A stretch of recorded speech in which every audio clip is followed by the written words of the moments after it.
Looking to make a difference with your shopping? Visit communitypayitforward.us. Select the mission or cause you want to support and scan the QR code. You have two options. Click the first link and browse our giving partners, or use the second link to tell us what you need, and we'll find the right partners for you.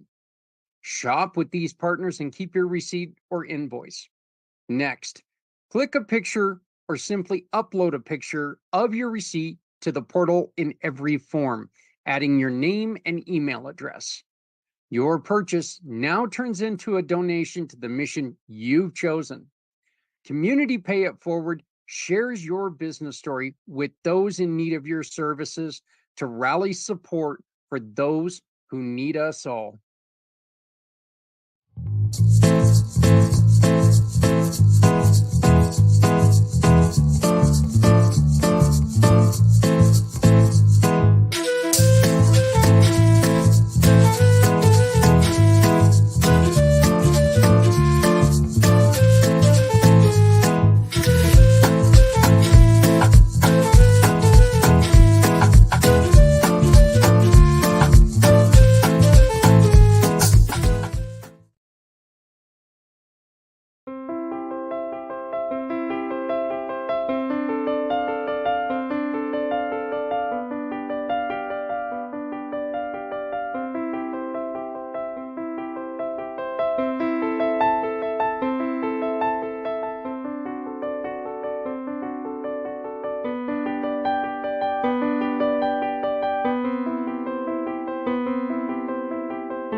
Born into a real fight wasn't right.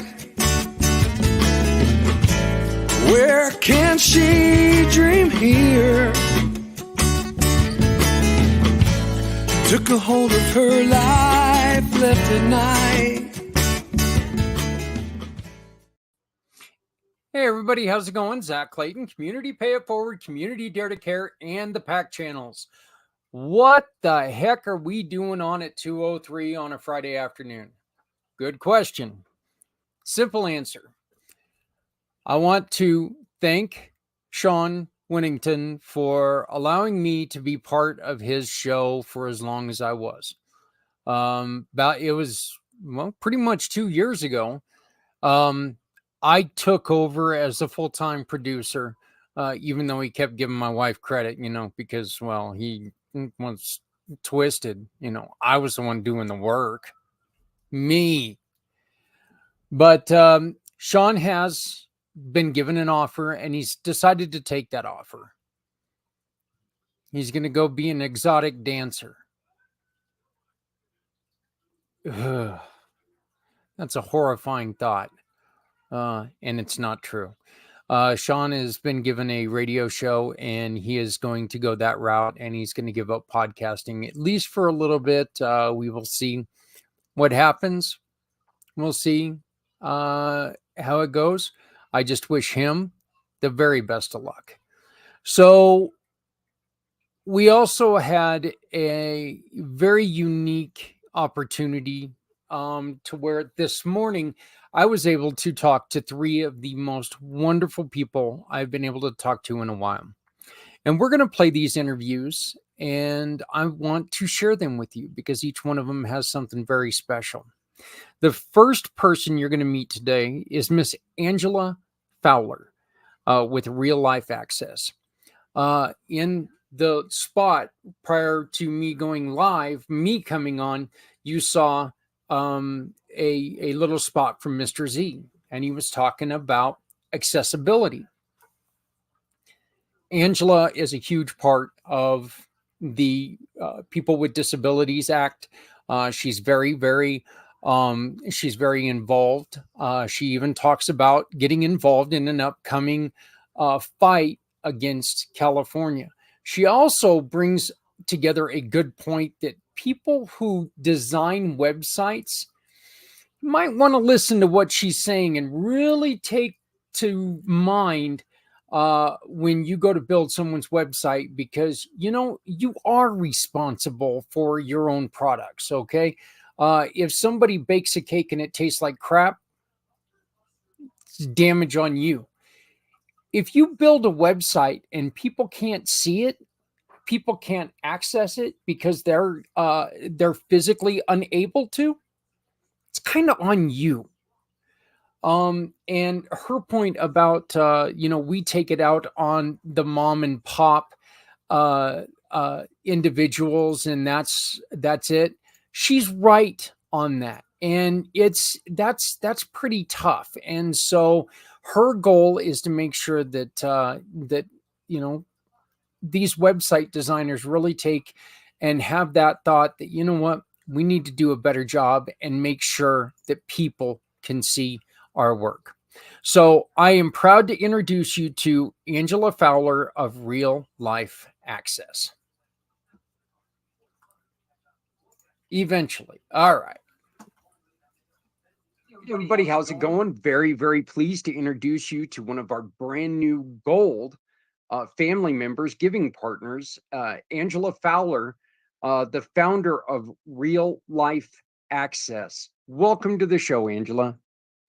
Well, thank you. It's good to be here. Good morning, everybody. It is bright and early, 7:30 a.m. Pacific time, and we are raring to go. Yeah, it's you people on Pacific time, that's a weird time zone. I'm all the way in Mountain time zone, so it's only 8:30. But you're clear over there, huh? Yeah. I'm clear over here. Yeah. So I'll tell you this. If it was 7:30 our time, I don't think we'd be recording this show. I was still sitting around just going, "Oh my God." But, Angela, why don't you do me a favor and tell us a little bit about Real Life Access? Sure. So Real Life Access is an accessibility coaching and consulting company. Now, what the heck is accessibility anyway? You hear that word bandied about, and it's bandied about in the context of something that you need to do because the law says so. And while it certainly does, accessibility is a lot more than that. Accessibility is opening up your business to people with disabilities so that they can purchase your products and services.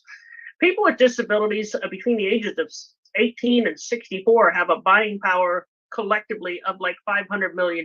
That's a lot of money. And as a totally blind person, I can attest, we got money and we want to spend it just like everybody else, right? But if we can't use your website, we might get frustrated and go away and move on to a company that is more accessible. So I teach people how to make their business accessible. I give them practical, actionable steps ranging from things that you can do that don't cost you any money to things that you can do that maybe cost you a decent amount of money. But you get that money back in spades, right? You get, I think, I heard somewhere it's like a 9x return on your investment. If you spend money on accessibility. Now that's average. That's statistics are weird. But the point is, if you invest money in accessibility, it will pay for itself, and then some, and then some, and then some. I think that makes so much sense, because if you tell a person who's full functioning that, hey, I'd like you to come into my store, and then they come to a place where there's no door, they're not going to get in. It's And kind of hard for them to buy the things that you've got on sale. Right. Yeah. And I mean, if you make it difficult for people, you're really turning them away. You're saying, hey, you know what? We don't want your money. Go somewhere else.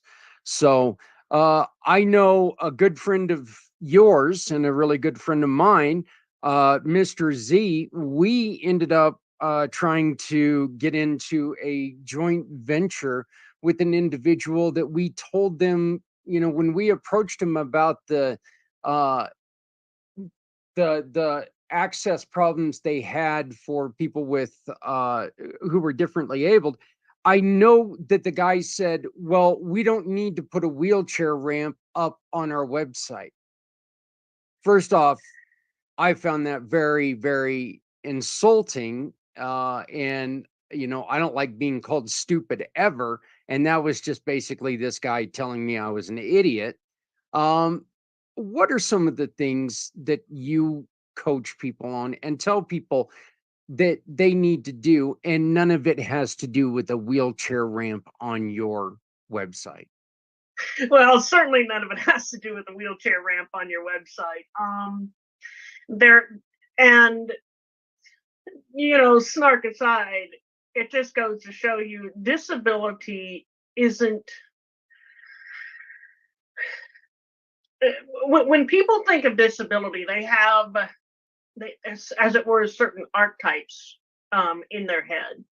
And the person who uses a wheelchair is one such archetype. And while we certainly do need to make our physical buildings accessible to people in a wheelchair, which goes far beyond wheelchair ramps, by the way, it is, especially in this day and age, it is equally important. And depending on the business you're in, I could argue that it's more important to have an accessible website. But to your question, Zach, I actually coach on 3 categories of accessibility. And I'll go through the categories. The first category is physical. Now, physical accessibility starts with the good old wheelchair ramp, right? That's what everybody's familiar with. That's what everybody knows. But I actually go beyond that. Once you get to the door, you need to be able to drive your wheelchair around the rest of the place. I actually used a restaurant theme in my accessibility basics course, so that's what's in my head right now. So you actually need to be able to drive around the restaurant, actually roll your chair comfortably up to the table. You need to actually get to the accessible bathroom that was installed per the ADA in the restaurant. So there's so much more to it than that. And then it goes into things like, everyday objects and how we organize things. I gave an example of an Airbnb I stayed at recently. The coffee pot was wedged so far under the cabinet that I had to move it out and, practically had it sitting on the edge of the sink. I mean, the thing was in danger of falling to its death every time I made coffee. You can't always fix those things because the structure of your building is what it is, but you do want to be mindful of them. And then we move into sensory things. I'll give you a perfect example: loud music. As a person who is hard of hearing, I don't know why venues insist on playing music that is so loud that the quality is distorted, but it is literally a painful experience if you sit in it too long. You're going to turn more customers away by loud music than by poor service. Flashing lights. Oh, thank you. Flashing lights. Absolutely. So there's, and I talk about food allergies and how to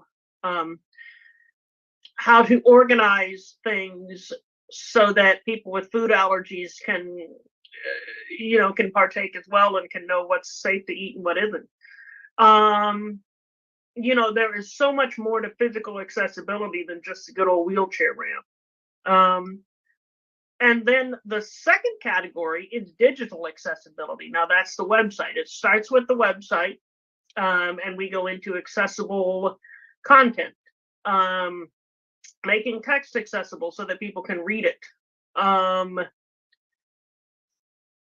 labeling images so that screen readers can know what they are. We go into accessible social media, how to make your social media presence accessible. Giphies and all the other fancy things that people use nowadays don't mean anything to a blind person because they're just images. There's oftentimes there's no description, so we just scroll on by. Advertising. The vast majority of advertisements that I come across on the web, I don't know what's being advertised. Even if I did pay attention, I still wouldn't know what was being advertised. But it all starts with accessible content. If you don't know how to create accessible content, you're going to struggle with everything else. Now, the final category is cultural accessible. Can I ask you a real quick question about before we get to the cultural? Can I ask you a real quick question to give us an example of a commercial that's not hitting the spot? And I know that I don't want to bring up the company or anything like that, but can you give us an example of a poorly put together commercial that? I don't even have to name the company. Anything that is, you've heard of like DoubleClick. There's an advertising agency thing called DoubleClick, and apparently you can buy online ads, and the link text, the link that you click on is labeled something like ads by DoubleClick. I have no idea what the ad is. Very okay. I have no clue what I'm seeing. Does that have to go, or is that the same with like Bitly? And should there be I mean, there has to be, if you're using a Bitly, you have to be very specific on what that link goes to, right? What the link goes to, but more importantly, the link text. So the link text is the text you read when you click on the link. Okay. Because I know that LinkedIn has a bad habit of shortening your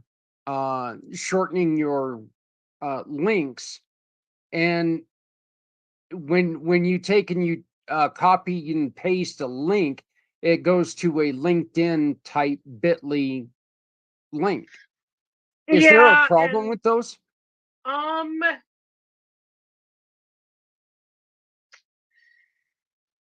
I'd have to look at a specific example. There can be if the URL isn't self-explanatory. The ideal situation would be to add link text to that link. Okay. And I'm almost positive that can be done on LinkedIn. Okay. And then it still opens up into the LinkedIn summary thing. I'm not personally, I wish it would just click into the article. But right. They didn't ask my opinion. So now this next one that you're going to get to is one that I was going to bring up, because I hear all the time people talking about, why should I have to click anything to hear in English? Well, because people have to click to hear in Spanish. So cultural. So let me clarify something. Cultural accessibility isn't about language or ethnic culture. Cultural accessibility is about organizational culture. So what is your company like for the people that work there? How are people who are a little bit different treated? So the premise of cultural accessibility is difference is ordinary. So when a blind person comes in, are they treated like and served as you would with good customer service, as you would every other customer? Do people freak out because they might, run into something or fall or some other thing that people think blind people are going to do? Do they ignore the blind person because it's just too darn awkward? Or is it perfectly ordinary that that blind person came into your store? What you're aiming for is a combination of helpfulness and nonchalance. And we go into a number of aspects of cultural accessibility. We go into accessible meetings. How do you have meetings that are accessible to everybody? We talk about captions. We talk about keeping meetings goal directed, that sort of thing. Then we get into coworker relations, and the reason we get into coworker relations is because eventually we get into the point of promotion to leadership within your organization. So if you have an employee with a disability and you're considering them for leadership, take disability out of the equation. Look at their strengths, look at their skills, look at what they bring to the table. Yeah. And you can only do that if you start with coworker relationships based on respect and reciprocity. Have you ever found that companies will take and they will promote someone with disabilities to a new thing like maybe disability liaison or something like that? And is that not one of the most insulting things there are? I mean, I would, and let me ask you this, as an alternative, I would take, and if we had employees with that had disabilities, I would put them together in a meeting and ask them, "Hey guys, what do we need to do here?" Exactly. And what are why would you take and promote one to something that you just made up when you can really get them all together and make sure that they're all having an input? So the question is, why do you need a disability liaison position? Are you trying to check a box, or do you truly believe that the culture will be enhanced by having somebody who can liaise between the employees with disabilities and the ones without disabilities? If you think this is going to truly benefit your company, who better to be the disability liaison than somebody with a disability, if they A, want to do it, and B, are qualified for it. It's like every other position. You have to make sure that they're the right fit for the position, otherwise it's not going to work. And that's not because they have a disability. That's because they were in the wrong position to begin with. Okay. That makes sense. Why did you start Real Life Access? And I know this seems like a very apparent question, but I want to hear it from you. What was the key moment in life when you were like, you know what, this has got to change. I'm doing something about it. I don't think there was well, maybe there was that eureka moment, but it's not necessarily what you think. So I grew up. I've been totally blind all my life. I've used a screen reader all my life, and when things are accessible, I can do things as well as a sighted person can do them. And because I am tech savvy, I can usually do them better because I'm good with technology. But when things are not accessible, that is more disabling than my disability. Because then I have to go I have to find help doing it, or I have to do something in another way. And it just throws a monkey wrench into the process. And it is beyond belief frustrating when I'm kept from doing something by an inaccessible component that I know can be made accessible. But I wanted to be part of the solution. I found early in life that complaining to customer service about lack of accessibility doesn't really help.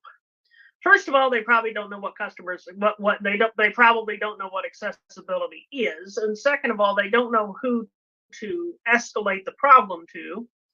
And third of all, it's one of many problems that they need to escalate. So I wanted to be part of the solution. I wanted to actually talk to decision makers about accessibility, talk to web developers about creating accessible components, talk to designers about accessible design.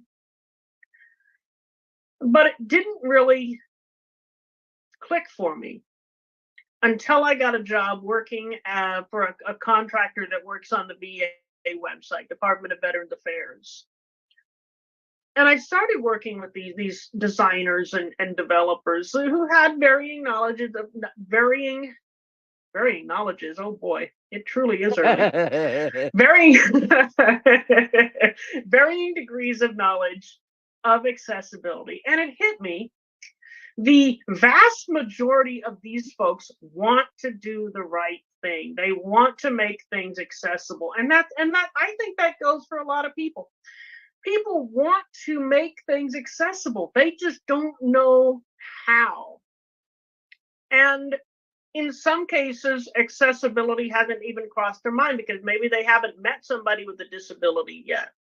We see things through the lens of our own experience. People want to do the right thing, but they not only don't know what the right thing is, but oftentimes they don't know that there is a right thing to do. So this is not a problem of people discriminating against people with disabilities. Nobody is out to get the blind person, for heaven's sake. They just don't know. It's an education problem. And I wanted to be part of the solution to that problem. I didn't want to be the angry blind person that yells at your customer service department all the time. I want to be the teacher. I want to be the coach. I want to show you how it's done. Right. And aren't we perfectly timed on this because July is accessibility disability accessibility month? It is? I believe it is. I believe somebody I heard that. Or do I have that wrong? I think everything is everything month. It's gotten so confusing.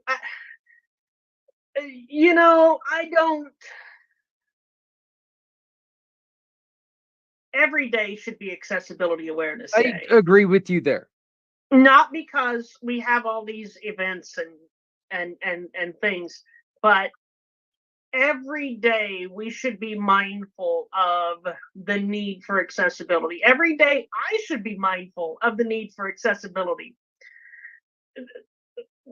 I'll tell you what I did last week. I was turning in a report for my day job, a draft report. It wasn't a finished thing. But I was so fixated on the content that I forgot to format it. So I emailed my sighted boss this big blob of text, and she's like, "This isn't accessible to sighted people." So every day we all need to look beyond the lens of our own experience and be mindful that other people don't see the world the way that we do. My boss doesn't see the world the way that I do. She sees the world visually. I see the world audibly. Right. And actually, let's see, Disability Awareness Day is July 14th. American Disabilities Act 34th anniversary is July 26th. So it was 34 years ago that Bush signed it into the Disabilities Act into action. I knew that there was something to do with it. So. You know, I did have a vague awareness that there was some sort of big event. I always thought October was Disability Awareness Month, but I guess it's July now. I don't know. Yeah, you know, I don't know. global accessibility is in May. So, Oh, but yeah, so like you said, it's I want to talk to you in December and January. yeah. I also want to talk to you in until July, then May, we have October. Well, and here's why. And here's why. I want to talk to you 365 days a year. No day or month any more so than the others. And here's why. These events are emotional. We have our Disability Accessibility Awareness Month. Everybody feels good. Maybe some token gestures are made, and then it's forgotten about. Accessibility is achieved through actionable common sense solutions. Yeah. And those don't have a special day or month. I said something very similar when I was doing the 22-hour podcast for veteran mental health and veteran suicide. But then I walked away 3 days after I did that in 2023, and I was like, wait a minute. I'm going to talk about this for one day, and then we're not going to talk about it again for another year. And that's the reason why we started Footprints Forward, was because absolutely. And here, I'll break the ice.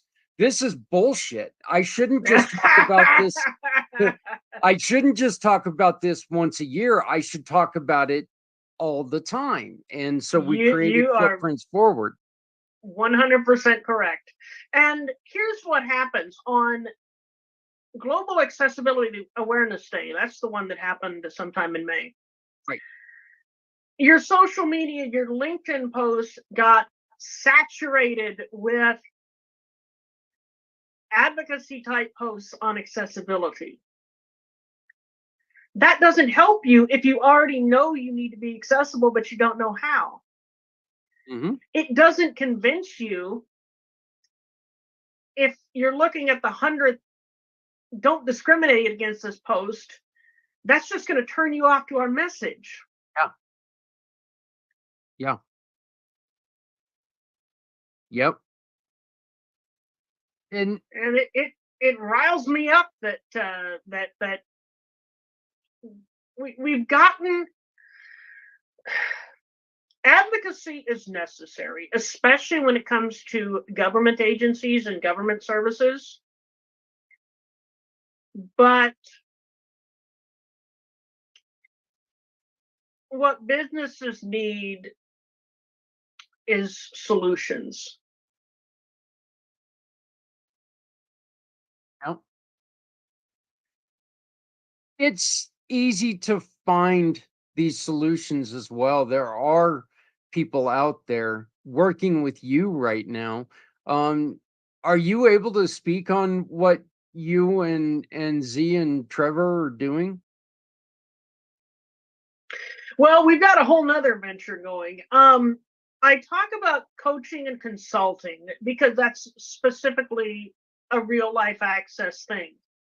But we also do website auditing and remediation. So if you know that your website has accessibility trouble, you can come to us and we will audit your website both for basic compliance, just to make sure that you don't get in trouble with the law, and what I like to call my customer journey audit. I put myself in the shoes of the customer and I take my keyboard and my screen reader and I go through your site and I'll give you a comprehensive report of all of the things that I find and actionable solutions. Now, what we can also do, and this is where Mr. Z comes in, he's got a lot more patience and diligence and tenacity for this than I do. He'll actually go into the code of your website, figure out what's wrong, and remediate the problem for you if that's what you want. He is so even keeled. It's hard to tell if he's even alive sometimes. You know that guy. Oh, Mr. Z, yeah, and he's definitely an implementer, and thank God, because yeah, I my patience for sitting down and I can do it. It's one thing to be able to do something, to have the capability of eventually figuring out and getting it done, but it's another to be a master at it. And since I've teamed up with Mr. Z, I now have a master remediator on my side. Yeah. Well, when we first started talking and I found out that you were teamed up with two of our other partners, it just made me, it just made getting you in with us, it made it that much more important. So, and you three working together, I think is such a beautiful thing. I just want to kind of show this real quick. One of the easiest things that you can do is talk to your website designer, or you can call one of ours, of course. And this little button right down here, it lets people put your website where they need it to be. Okay. It lets people with disabilities take and visit your website no matter what. Well, I'm not going to say no matter what. There's always going to be something that falls through that we need to work on. Oh, Yeah. you're talking about Trevor's accessibility plugin. Actually, yeah, this is one of Z's, but yeah, accessible by userway.org. But yeah, my website was built by Z, and he's got the little button on the bottom. So, but you can change the contrast, highlight the links, text spacing, pause animations, dyslexia friendly, saturation, line height. It can read it for you. And these are just some of the things that, like we've been talking about. Why, you would not have a storefront with no doors. Why Well, and have a let me website other and people can't go to? yeah, and let me speak to those plugins, because that particular plugin is an excellent add-on to a website that is already coded for accessibility. Because what that website will do is that plugin will do, excuse me, is that plugin will allow people, say, with low vision and, like you say, dyslexia, to customize the website to benefit them specifically. Visual accessibility is a very complex thing, because no two people have the same needs. So you can't design a website and meet everybody's visual needs, and that's where those plugins come in. They take it to the next level. They don't remediate code for accessibility. So if your forms aren't labeled properly, they're still not going to be labeled properly. But what they do is they enhance the visual experience. So it's really an accessibility enhancement plugin that I recommend you build onto your website that is already accessible. Yeah. Well, like my eyes were open to it when I met Z and when I met Trevor. My Yeah. eyes were open to this need for it, because it is something that, when you're excited, you're starting your business, you're getting in there, you're building your website. It's something that's easy to overlook unless you have to deal with the different ability every day. It's Yeah. easy to overlook until you realize, wait a minute, what am I doing here? I'm blocking out a huge part of my base, my potential base. So, Well, and here's the thing. When you're building your business, especially if you're not a web developer, you might throw together a website using something like Wix. yep.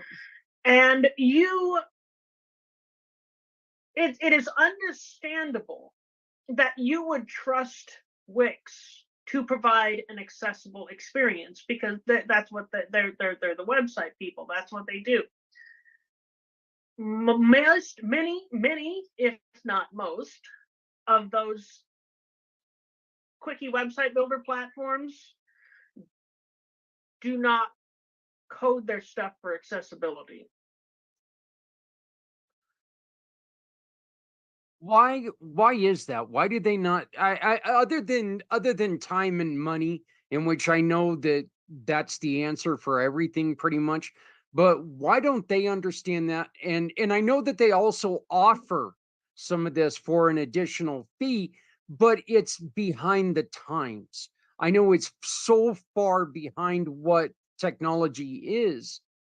Why are they not stepping up and doing things to not, I just see it as, look, you may not want that to be what you look better on, but my God, you should, because again, this is offering something that is needed for customers. Well, and there's two things, well, actually three things going on there. One, they probably don't know. They're probably ignorant. Two, business owners don't know, so they're not insisting on accessibility. They're paying for something and not insisting that that something provide an accessible experience, simply because they don't know. They assume it does. I assume that when I go to McDonald's, I get a hamburger. I assume that when I deal with the website people, I get a good website. But you can't assume that. Third, when it comes to the ADA, business owners are liable for an inaccessible website, but the third-party platform upon which the website is built is not liable. No. That's wrong. It stinks. I wish it would change. There's efforts, I know, in California to make it change, efforts that I'm going to join in on, because it just sucks that naive, innocent mom and pop businesses are getting in trouble when the third party company whose job it is to create the code that builds the website gets off scot-free. I mean, if we're going to have an ADA which allows people to sue people, we should be able to, the right people should be sued. So that's a really, really good point.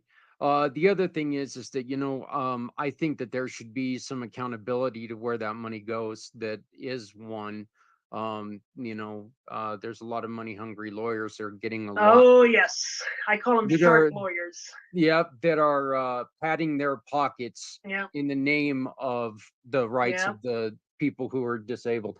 Hey, Angela, I want to thank you and I want to welcome you to the family. I love the fact that we've got you and Real Life Access as part of our program, to where we can try to help other people. How do people get a hold of you, Angela? Well, you can check out my website at www.reallifeaccess.com. There is a contact form there. You can subscribe to my newsletter. You can also email me at Angela, Angela, at reallifeaccess.com. You can also check me out on LinkedIn. If you search for Angela Fowler, you're going to get like 95 million of us. So search for Angela Fowler, A11Y. That's A11Y. It's sort of a shorthand for accessibility. Because, we don't use words anymore. We use shorthand speak. 1010010010. Yeah. It's almost that bad. There are, we have become we've become such a shorthand, abbreviated, acronymically insane society that we don't understand each other anymore. That's another Angela rant. My goodness. Yeah. We're touching on nerves here today on community This is impact. gonna be a fun podcast series. Yes. You know, I'll just have Zach ask me a question every week that causes me to get ticked off about something, and you'll be thoroughly entertained. I'll be your Monday morning call, and that way I can ask you something. I'll get you revved up for the week. You know? just get me fired up for the week, right? You know, so, but anyway, again, you can get a hold of Angela at www.reallifeaccess.com. That's reallifeaccess.com. You can also email her at angela@reallifeaccess.com. Angela at reallifeaccess.com. You can also find her page on communitypayitforward.com. Just type in Real Life Access into the search bar. It'll take you right to her page. You'll find all of her social links and everything you need there as well. Angela, again, I want to thank you, welcome you to the family, and let's get to work and help some people. Absolutely. Thank you for having me, and I look forward to talking to all of you and really coaching you through the journey to make your business accessible. And again, folks, this is so important because why would you leave a portion of 500 million, right? That's a lot of money, folks. 500 billion with a B. A billion. And why the hell would you leave that on the table? Some of that's your money, as long as they can find you. And that doesn't count the 65 and older crowd. Yeah. So, and hey, look, shopping's done online now. You need to remember that as well. You know, COVID has really made this an online world. It's become a lot easier for people if they can access your website. So thank you, Angela. We will talk to you soon. All right. Thank you.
Great to introduce another brand new family member, Sixu Chen. How are you doing today? Doing all right. Had a great 4th of July, so ready to roll and get to work again. So as people can see beside you, you don't do a whole lot, right? I mean, your plate is wide open. You don't have much business going on. No, you've just got 3 businesses that you're involved with. Yeah, just 3. So, what are you just that interested in being in different kinds of businesses? Is every single one of them just a fulfillment of something you enjoy? Why do you have your hands on so many different types of things? I think it is what brings fulfillment to me in all different areas. for example, you can see on the top one, Beth Bloom Designs. Beth Bloom is a dear friend of mine, and I love working with her. She opened her own interior design firm, design restaurants, nightclub, and bars, and food and beverage areas. And we really work well as a team. We have a team of talented designers, and design has been my passion. I graduated with interior design degree, and I have 13 plus years experience, and I don't want to give it up. But working in corporate America before, it was just burned out, and I wasn't really able to really utilize my talent because you have to listen to the upper hand. But designing with your best friend, it's a different experience, and I love it, and it's fulfills my creative desire. Like it is my creative outlet. It's like transform spaces. Like I'm all about transformation. So that business is transform spaces, and my own business, SCcoaching Group, is transform lives. So. And when you say transforming lives, you're trying to come at this to where you are incorporating all points of life, work, relationship. You want to make sure that you're talking about an entire person, right? Yeah, absolutely. I mean, there's so many areas in our lives, and I am focusing more on helping them with the professional and personal in terms of career and relationship. So I help individuals that struggling with dissatisfaction about their job. They do not like their job. So I take them through a self-discovery process so they can get clear on their talent, skills, passion, and value to find a job where they can finally be able to be their most authentic self, be able to reach their potential, and most importantly, more self-expressed. Like the reason I'm doing three things because I have different talents, I have different interests, and if I only focus on one, the other one are being left behind and ignored. And this is why I coach people, just like we want to discover all your talents and make sure we can utilize them to bring fulfillment in your life. So after the self-discovery process, they are going to create a unique career path for themselves. For example, I had a client who was a nurse, but he felt burned out, and he was like, well, I love doing nursing things, but it's like I don't see myself doing this kind of until retire. I feel like this is not going to be sustainable. So after we did the self-discovery process, he had an interest in real estate.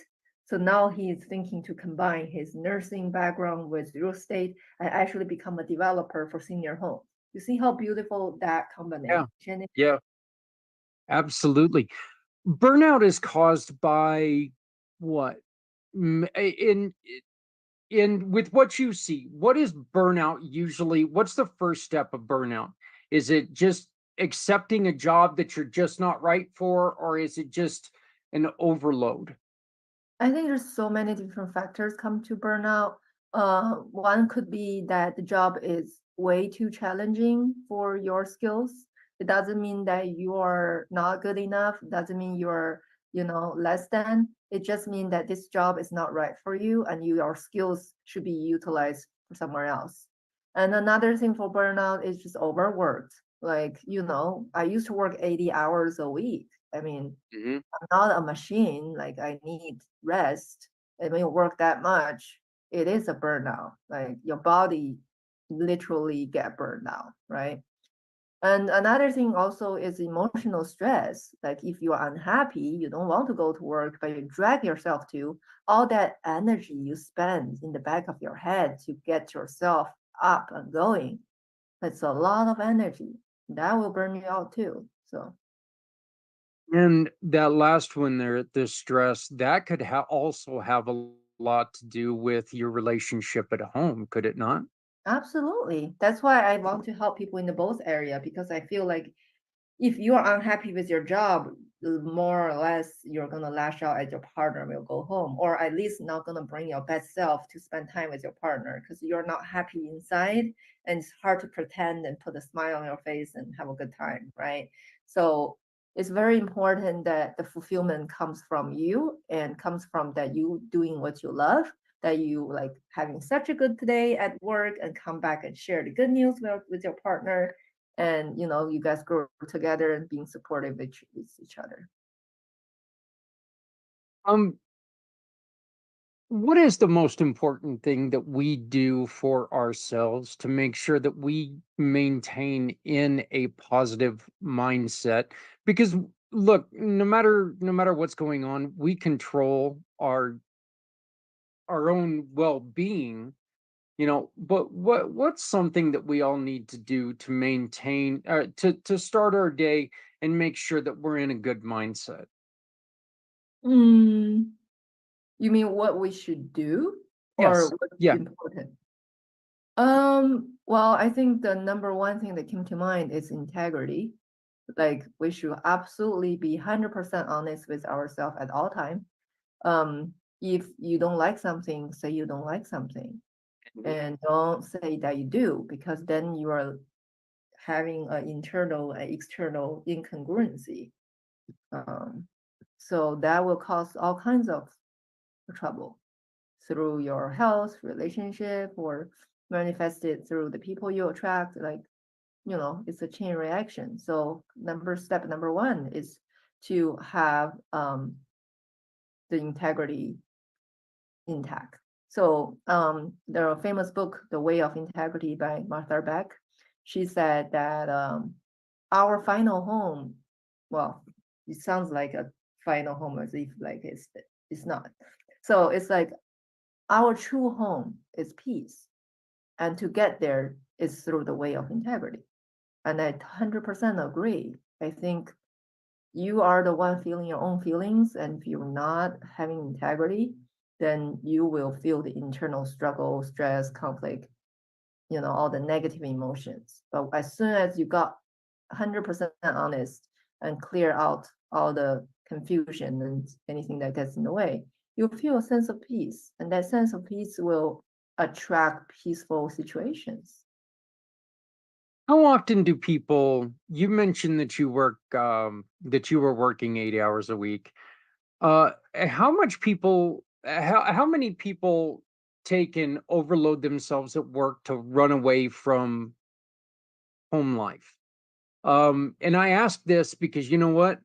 That's exactly what I was doing prior to my motorcycle accident.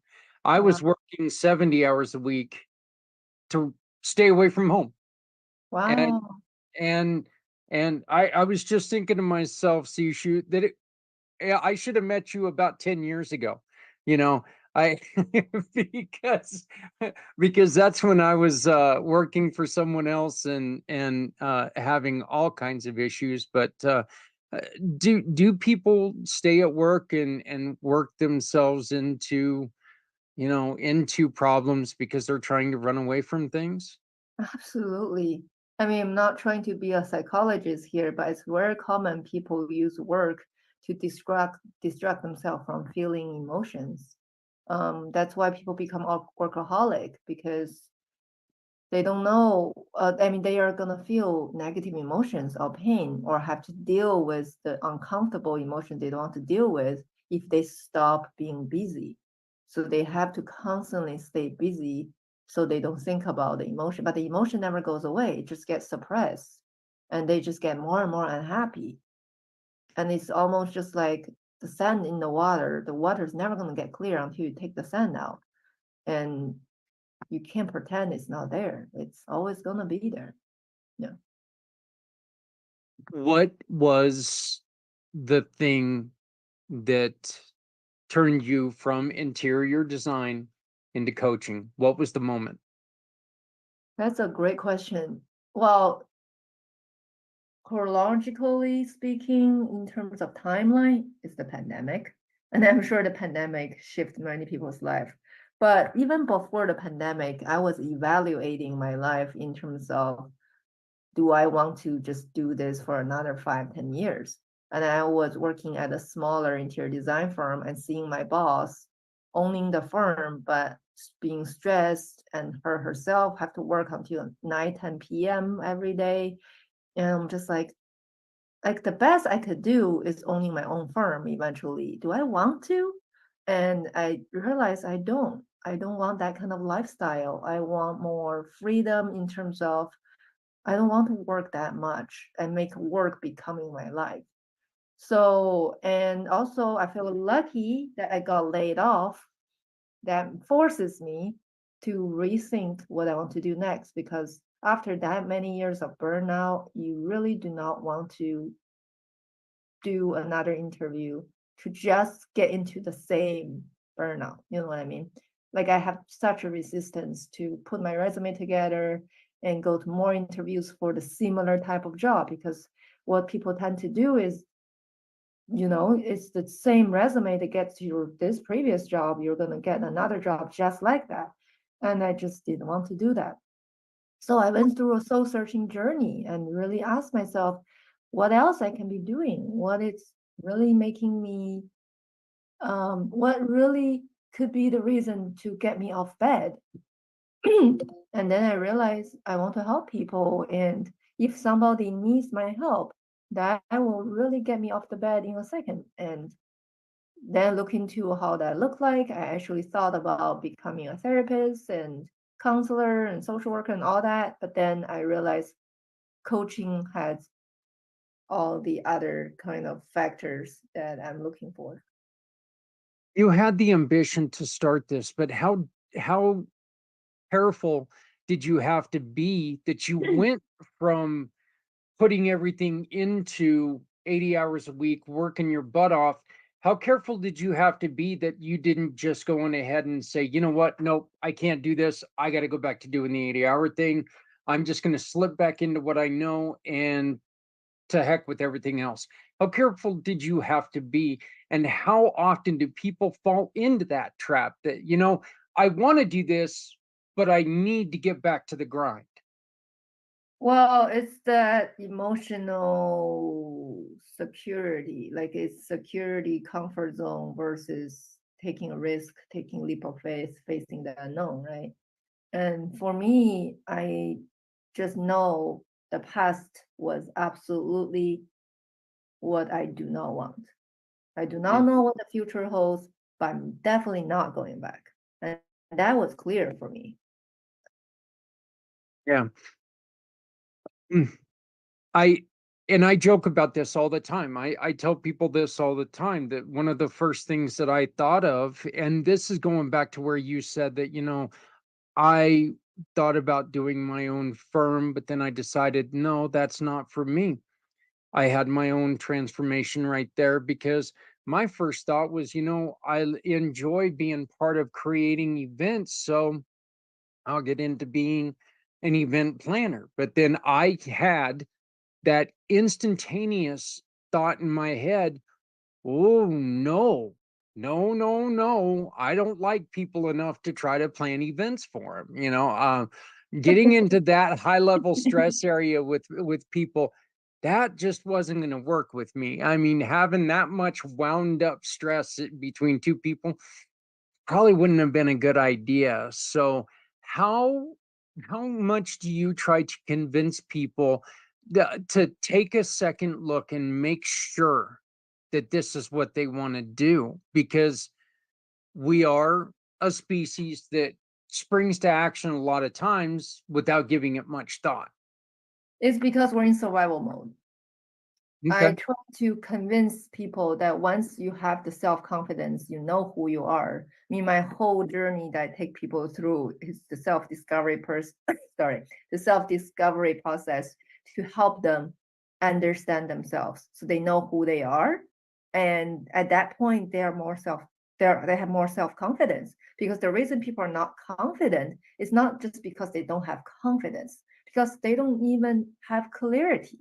They are in the confusion mode, so they can be easily swayed in any direction as the wind blows. Somebody say, hey, this could be good for you. They're like, oh, maybe they're right. And they'll be like, oh, this makes so much money for this person, you should try it. It's like, oh, I should. Like, you just get swing into places and you don't trust any of them because they're not coming from you. So it's still so important that we make decisions that come from our knowing, our intuition, and backed by the evidence of us knowing ourselves. And I had that clarity. I know that I want to help people. I know that I want to make direct impact in others' life. I've been doing that kind of to family and friends all my life. And I realized that this is something I naturally are good at. Like it's something that comes naturally. You know what I mean? Yeah. Mm, you got too many people who sit there and they listen to what other people say, and they fall off their dream train. Oh yeah. It's like, well, that's a ridiculous thing. Why would you do that? And uh there's a there's a book that I'm reading or listening to. I'm sorry, I don't read. I listen to books, but it's a book about starting something stupid, because there are so many things, so many or businesses out there that they were told this is stupid. Amazon, Jeff Bezos was told this is stupid. Who's going to shop from home? Everyone now. Apparently. So it it's we need to realize that, you know what, just because somebody else doesn't understand it, a lot of times that could be because they don't see the concept like you do. I mean, hell, the trying something that nobody else has ever done is not easy. If it was easy, somebody else would have done it, right? Exactly. Yes. And this is what I keep telling people. You are the only you that have ever existed, and you're the only you that ever gonna be. There's no other exact you somewhere living some other life that you'd be like, that's my reference. Let me just copy that. I'll be, having a great life. No, you live your own life and there's no reference. That's why it's like people say, oh my God, I feel so behind. No, nobody's behind because you're not following anybody. Like you have your own path. You are the lead. Like you are always number one on your own path. Nobody behind, nobody ahead. It's just you. Maybe somebody is doing parallel paths, but in terms of your unique path that looks exactly like yours, this is one and only. So find that. It'll be fine. It is that's such great advice. Tell me about the Great Discovery. Oh, that I just encountered it this year because they launched March 2024. I feel very blessed and fortunate to be part of it. An artist named Dave Odds introduced it to me.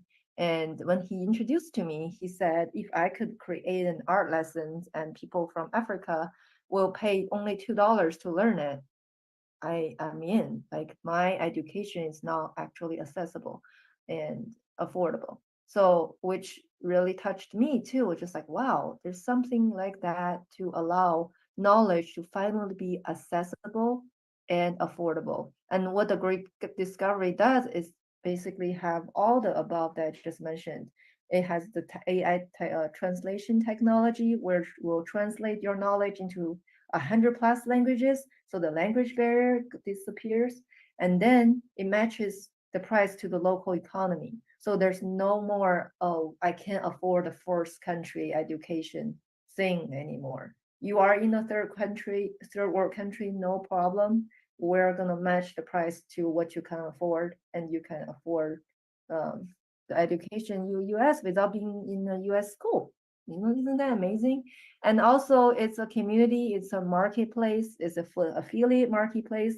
It encourages people to share and then earn while they share, rather than just giving the resource away and nothing comes back to you.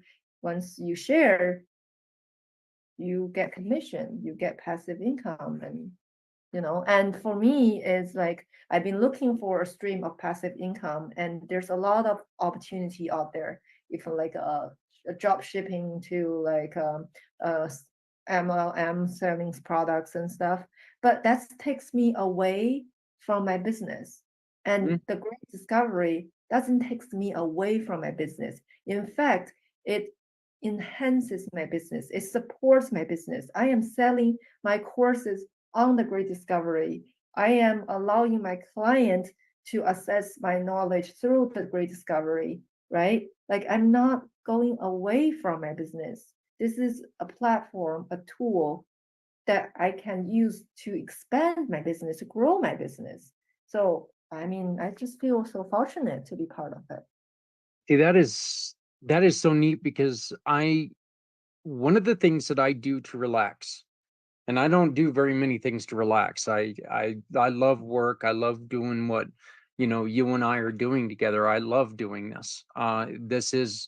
This is meaningful and relaxing to me. But one of the things that I absolutely love to do, and I do it throughout the day, all day long, is learn about history.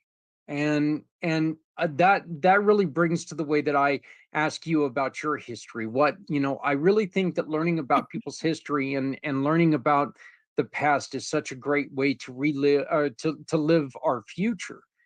And so I think having something like that, and sharing knowledge with other people, that's so important, because there's something in everyone's story. Everyone has that one piece of their story that can change someone's life for the positive. Because you are right that every single one of us, there's only one of us, there's only ever going to be one of us. But every single one of us comes up to a point in time where there's a problem that if we see it from somebody else's view, it could help us get around that problem. And I believe in conversation, that being one of the most important things about conversation and learning. So I'm excited to learn more with you about the great discovery. So, uh, Sixu, did you have anything else that you wanted to tell people before we cut this short? Sure. I mean, to wrap up the great discovery, Dr. Harris, one of the team leader, he said something it really struck with me. He said, instead of doing entertainment like Netflix, just let your kind of mind cruise and kind of you are almost in like a half sleeping mode when you watch those. Do edutainment. Like there's so many good content on the great discovery that help you gain knowledge. I have a client come to me because they want to change their job. It's just for the past 5 years, they see no growth, just doing the same thing. There's no new knowledge being gained. There's no growth happening. But if you go to the Great Discovery, just search any subject matter, psychology, business, cooking, music, art, like anything that you want to learn, there's going to be information content for you to learn. So on your spare time, instead of just watching a show, you could just learn something, and it's entertaining because it's a video form, and it's interactive, and it's a fun experience. So I so think that's what it's a, I'll say about the Great Discovery. But in terms of my coaching, I just want to tell people that I am here to support people find the job that aligns with who they are. I keep telling people, if you do not like your job, guess what? You're not doing your job. That's someone else's job. You're taking a spot that someone could love. And you are like miserable here. Like just get out of that spot, leave it open to someone else who is gonna love, and find something you're gonna love. And everybody's gonna be happy, right? See, it's amazing listening to you now and remembering who I was, because I did every day, every day, Monday through Friday. I I repeated the words, "I hate my effing job," Oh my God. every day for 8 years. But I was there, and I had put in 70 hours before noon on Friday. I mean, Wow. I was working from Monday morning until noon on Friday, and I would have 70 hours. And then I would immediately jump on my motorcycle, and I would be gone doing fundraising stuff, and just always trying to stay busy, because I was trying to forget problems instead of deal with problems. And I Right. realize this now, you know. Um, I mean, life for me has gotten a lot better. I'm with the right person now, and I don't drink hardly any. God, I had a beer the other night, Sixu, and I felt like, ooh. It was kind of funny. It was like, wait a minute, that was like one small beer, and I was like, oh boy, this is not right. Yes. So, but it is, and a lot of that has to do with the clarity of knowing what I want, knowing where I want to be, and really working hard to get there and be there. And my thing is, I want to work with people like yourself to help other people. And I think that when we do this, it just benefits the world. So Thank you. And I really appreciate what you do too, that you pay it forward. I really appreciate that it creates a positive ripple effect, and I want to be part of it for sure. we are very, very glad to have you. People can find you where? They can find me on SCcoachinggroup.life. That's my website for career and relationship coaching. They can find me on LinkedIn just by my name, Sixu Chen. I think there's not a lot of me with that name on there, or on Facebook. I am very friendly with people's friend request.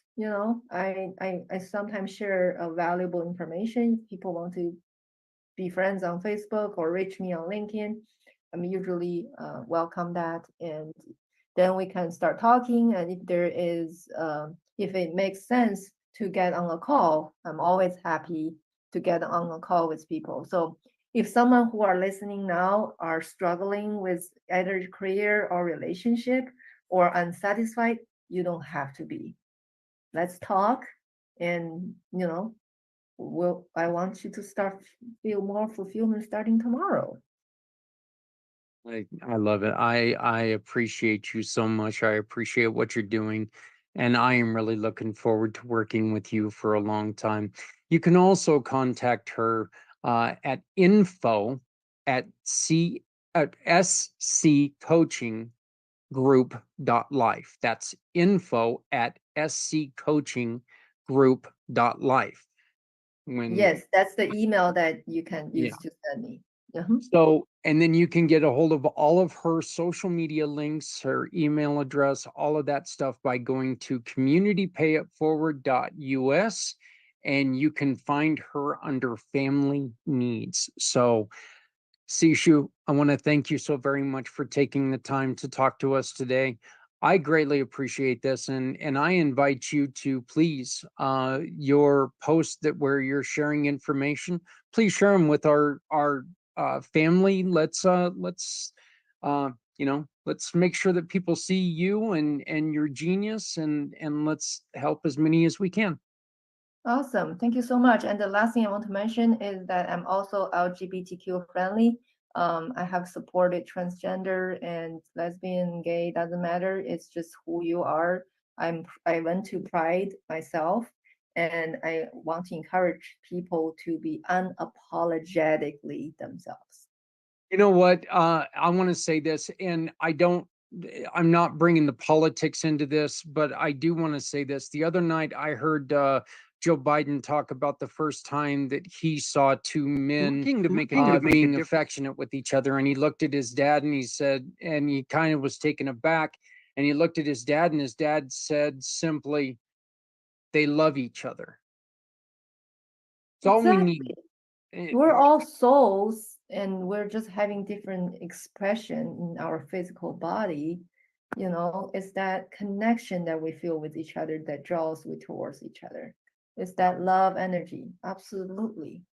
Look, we're all a little alien to each other. We don't have to understand each other completely. And that's a good thing that we don't have to understand each other completely. But we need to remember that everyone's allowed to be themselves, because if they're not themselves, they're not being true. And exactly. they're never going to be happy if they have to live up to your expectations. And everyone deserves the basic human desire is to be respected. Absolutely. All right. Well, Sixu, thank you so very much. You're welcome. Happy to make a difference with your shopping. Visit communitypayitforward.us. Select the mission or cause you want to support and scan the QR code. You have two options. Click the first link and browse our giving partners, or use the second link to tell us what you need, and we'll find the right partners for you. Shop with these partners and keep your receipt or invoice. Next, click a picture or simply upload a picture of your receipt to the portal in every form, adding your name and email address. Your purchase now turns into a donation to the mission you've chosen. Community Pay It Forward shares your business story with those in need of your services to rally support for those who need us all. I want to thank Sixu and I want to thank Angela. And what we have to do, StreamYard kind of restricts me on, I can't share videos that go over 2 hours. Okay. We're sitting at 1 hour and 20 minutes right now. So what we're going to do is I'm going to finish off these last 10 minutes by thanking our brand new sponsor, channel sponsor, Jill Schultz. You can get a hold of Jill on her website, which is jilleschultz.com. JillESchultz.com. You can also contact her at jill@jilleschultz.com. Her story of overcoming shame to a life of self-loving and abundance. Visit her website, once again, jilleschultz.com, and you will get a free Uncover the Shame and information on her course, Shed the Shame, Manifest the Magic. She was sexually assaulted as a child. No other way to... You can't powder coat that. You just can't do it. She's going to be joining us in the next couple days, and she's going to be a guest here very soon to tell us her story. But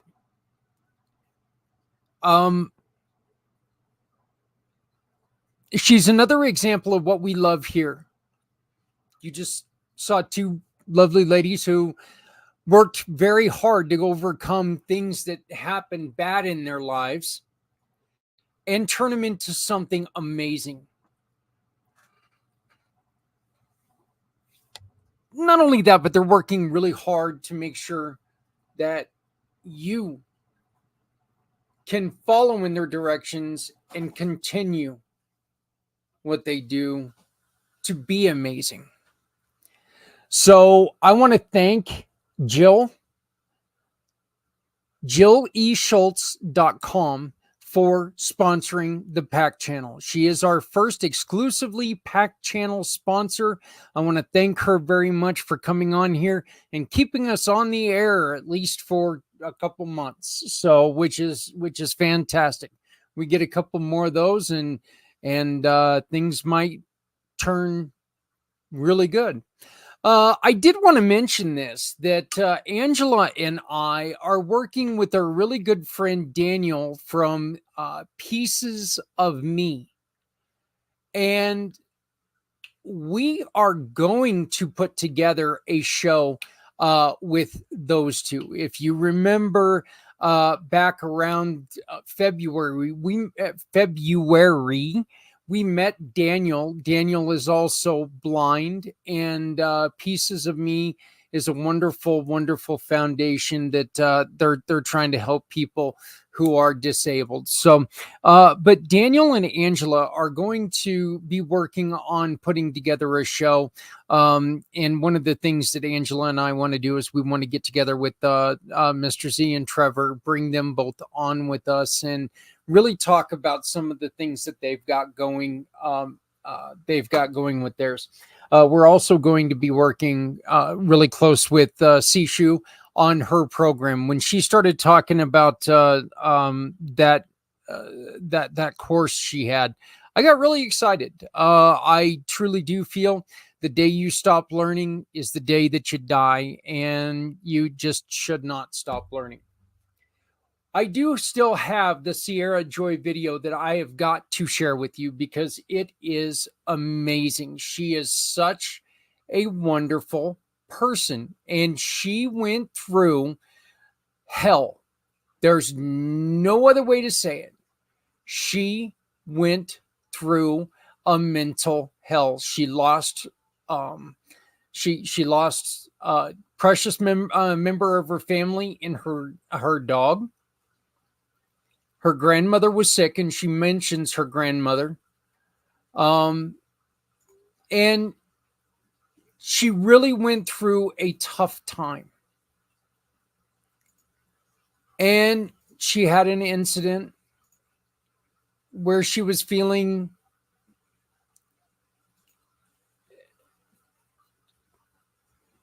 it came to a head. And you are going to be able to join me, and you're going to be able to watch that very soon. Matter of fact, at the bottom of the hour is when we're going to start her. We're gonna start her show. So, and it's going to be in the Footprints Forward series. So, I do invite you to join me here in about 4 minutes. At the bottom of the hour, just stay tuned. You're going to see the show come on, and you can meet the wonderful Ciara Joy. Ciara is a giving partner with our program, but she has somebody or she has a program that, she's really working to help others be themselves in business. So by being a virtual assistant, something that every single one of us needs is somebody to help us out. Because look, being in business and trying to do it all for yourself, it's not the greatest thing in the world to do. Thank you, everybody. Thank you for joining us. I appreciate your participation in this show. I want to once again welcome Jill E. Schultz to the PAC channel. Thank you very much for your sponsorship. Thank you, Angela Fowler at Real Life Access. And it's reallifeaccess.com, reallifeaccess.com. And you can get a hold of her at Angela at reallifeaccess.com. And then I also want to thank Sixu. Just both interviews were just so much fun.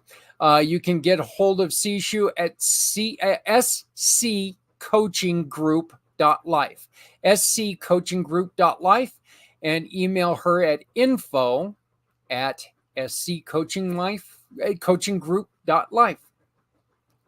Thank you very much. Please remember, love somebody out there because somebody out here loves you. Please make sure that you always remember, if you're not helping someone, you're hurting everyone. No one needs to go it alone when we all come together. Folks, let's come together. Let's make this a better life by working together. Thank you very much. I'll see you in about 3 minutes.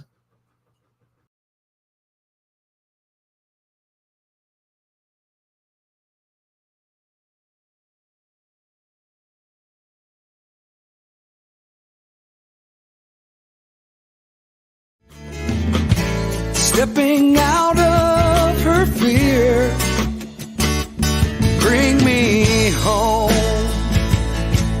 out alone, show me the way. You wanna be a part of Sunset Boulevard.